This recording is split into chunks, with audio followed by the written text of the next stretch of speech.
up, lads? Welcome to another video. Now, it is once again one of those videos where I stand in front of the camera and talk to you guys about sim racing. I seem to be, pumping these videos out quite a lot recently, but I'm having fun with them and you guys seem to be enjoying them as well. So, if we both enjoy it, then that's a good thing. So as some of you may know, the Coyote Racing League Season 1 is almost over. It's been a league that covers over 8 weeks, it's been 8 rounds, and at the time of recording this, it'll be round 6 next week at the Saxon Ring. So depending on when this goes out, it'll probably be just a race gone, or we'll be on to Detroit. So yesterday, while I was having a day out with my brother to Whitby in Scarborough, he gave me a video idea that I'd never really thought about, and it's actually quite a good one. Because personally, I've learned a lot about running a league, because Season 1 of the Coyote Racing League is my first ever league that I've ever hosted. And it's not as straightforward as I might have thought it out to be. Luckily though, some of the people that have taken part in the league have given me a lot of advice and stuff over the last few weeks, including Fez Fox and Nate Lupson. Thank you guys so much, by the way. So I'll list off some of the problems that we've had this league. So what I aim to do in this video today is to transgress over to you guys if you think about starting your own leagues, or if you're currently running one, the do's and don'ts of the league. So this is a lessons learned video. So I'll start off by listing off the problems that I've had in my league and then what I aim to do for Season 2. So the first things first is the cars that we're driving. Now the cars that I chose for this league was a touring car pack here. And when I first tested out these cars or drove them, I thought these are going to be great for a league because there aren't that many touring car leagues out there. And touring car is very, very, very, very popular. So this is something that you're going to have to do if you happen to get like a pack of cars, or you're going to choose a bunch of different cars for the league. And that is testing. Lots and lots and lots of testing over more than one racetrack. So the mistake I made was that I didn't do enough testing. Now I did a lot of testing to find the car that was suitable for me, but I didn't do enough testing in other areas, like what are the tires going to be like after 30 minutes? How much fuel do they use? What are the cars like on twisty tracks compared to what they're like on more power-oriented tracks? And what I basically did was I just tested out all of the cars on the first track of the season, which was Brands Hatch Indy. I did plenty of testing around that, but it was only just lap times, just to see, oh, which one can I get fastest in?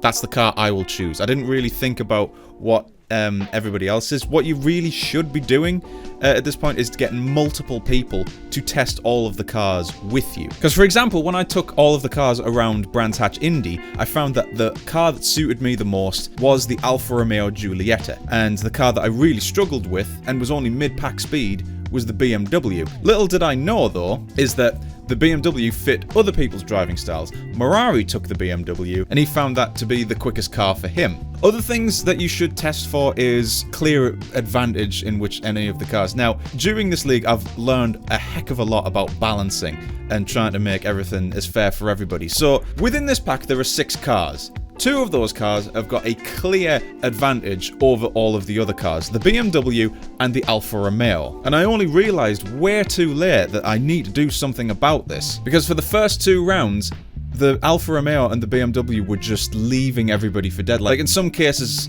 both cars were a second quicker than the fastest of the other cars. You know it's bad when you're driving like poo and you still out-qualify Jardier. So what I had to do with that is, since the BMW was rear-wheel drive and it utilised its tyres a lot better, there's had to be over 100 kilos of ballast added to the BMW just to rein it in so it's fair for the others. And with the Alfa Romeo, I've had to put a 45% engine restrictor on the Alfa Romeo, and that's kind of balanced everything for now, somewhat. There's still a few tweaks here and there that we need to get right, but why should you balance the cars for the league? Well, the reason being is, yeah, it's fun winning and all that, and, having the Mercedes of the car group.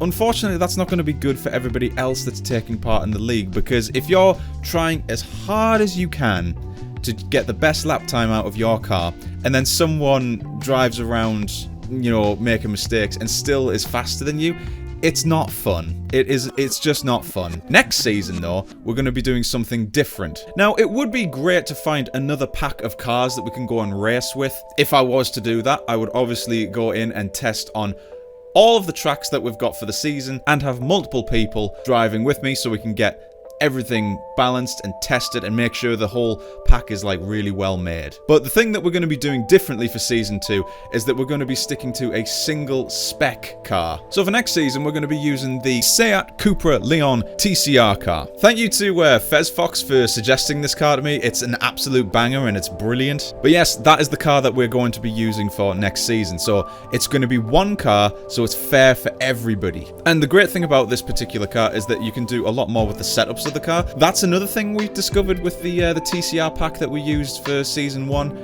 is that some cars have settings that you can adjust, whereas others just don't. Like the Audi has no adjustable aero, whereas the BMW has like front wing splitter and rear wing splitter adjustability, and even the Alfa Romeo has a rear wing adjustability. And when there's like clear advantage like that, it's just, you know, it's not fair. So that's why next season we're going to have one car, and then it is up to the driver to make that car as fast or as slow as they want using the setup. So the number 2 mistake that I've done is race stewards. The mistake I made during this league is that I included myself as like a race steward, and other race stewards are also racing. Personally, I think that is a bit of a mistake, because then there could be like biased opinions and one-sidedness, and especially if I'm the owner of the league and the Discord, then if something's blatant and I get away with something, it's like, yeah, that's a bit unfair. Because there was an incident during the Macau race where me and Jardier were having a battle for the lead, and it came to the last corner where I got on his inside and drove around the corner, but I tapped the wall on the inside and it shifted us over, and I very gently touched Jardier, which pushed him a bit wide. Now, personally, when I look back on that, I didn't know who to blame, whether it was myself, it was a racing incident. It definitely wasn't Jardier's fault. But one person in the league really didn't like the fact that I won in that race, because I had contact with Jardier on the last corner, but other people seemed to see it the other way, where it was just a racing incident. And I even offered to give myself a 5-second time penalty and give Jardier the win, but even Jardier said like, nah, it's just a racing incident. So the thing that I will be doing for next season is that anyone who is driving in the league, including myself, is going to be removed entirely from steward roles. I already have a role in my Discord for race stewards, so if a race steward happens to sign up for next season's league, that role will be removed, and then it'll be given to someone else who isn't racing, so then there is a non-bias, no conflict of interest or anything like that. Number 3 is the track selection, or also quality of track selection. Now, for Season 1 of the Coyote Racing League, myself and Colin, and by the way, big shout out to Colin, he's been helping me run the league pretty much, and he hosts the server, so really he's kind of like the backbone of the entire league. But me and him sat down one night and we both came up with like a racetrack list. And to be honest, I think we knocked it out of the park, to be honest. It's a really good, diverse list of racetracks. 8 racetracks. So it has a bit of everything in there. From real BTCC tracks, to fantasy tracks, to world touring car tracks, to even IndyCar tracks, which all were tested for like 5 minutes just to see if you can, you know, race around them. Now, the good thing that we had with these tracks is that there was enough diversity that some cars had a clear advantage in one track, but then had a disadvantage in another track, and it kind of like, you know, seesawed here and there. Like Motorsport and the Sachsenring, the BMWs are just so dominant because they've got those long sweeping corners where the rear wheel drive really assists them. But testing does need to be had as well. Now, one of the things I discovered while testing these tracks is, yes, we tested them for personal lap times in our own single-player games, but we didn't actually test them for race quality themselves, because there is a large varying degree when it comes to the racetrack's quality, or the mod quality. For example, Goria Thun, Sachsenring, and Motorsport, all very high-quality, well-made mods. And even the Brands Hatch track, which is a Kunos-made track, so that comes with the game anyway, so you know that's going to be, you know, pretty well tested. But then there were racetracks like Croft. Now, I was actually quite upset that this race didn't work out as well as I'd hoped, because it's my home racetrack. It's, you know, it's my local. You know, I've got to show support for the Northeastern lads. But unfortunately, the quality of the mod when it came to race day was so bad. Like, Jardier even quit the race. That's how bad it is. Gentleman Jardier had to give up on the race. It was annoying him that much. Because what had happened when the cars were going around the track, if they even so much as touched the grass, they got a 10-second slowdown penalty. And the race was just all over the place. Like, it mixed up the grid so much within the first corner, because if you went wide, you had to slow down. I actually got very, very lucky because in the second race, I had a brutal fight with Mirari. My front tires were knackered and I was defending from my life from that dominant BMW. But he made a mistake at one point and I got like about a 3-second gap on him, which he was closing at like the rate of a second a lap, which was flying. But on the final lap, I went off the track, got myself a slowdown penalty, and I thought, oh, that's that. And it wasn't even that bad of a mistake. I didn't gain any time or anything like that. But what happened was it came to the last corner, which was a hairpin, and if you slow down to like 21 miles an hour, it clears the penalty. So I managed to do that on the apex of the hairpin, and I still kept the position. But I shouldn't have got that penalty in the first place. And worse still, Colin, he got a slowdown penalty right before he crossed the line. And if you don't clear that penalty before you start another lap, it disqualifies you from the race, and that's not good. And after the race, I had to apologize to everyone because I didn't realize how bad the mod was. So what am I going to do to fix that for Season 2? Well, we've got 2 racetracks that we want to test out for Season 2. That being Knockhill and Thruxton. Thruxton being a choice from FezFox and Knockhill being a choice from Jardier. Now, I already know that Jardier is going to be a weapon at Knockhill because, well, he raced James Baldwin there. So well before the Season 2 league is even announced, what I hope to do is myself and a few friends are going to go in there and have a private race, private qualifying, do some extensive testing, and make sure that the mod is not ridiculously strict. Because some of these mods are actually quite old. Like, some of them are from 2015. So when the older the mod gets, the quality does tend to be a bit lower. So you have to be careful with stuff like that.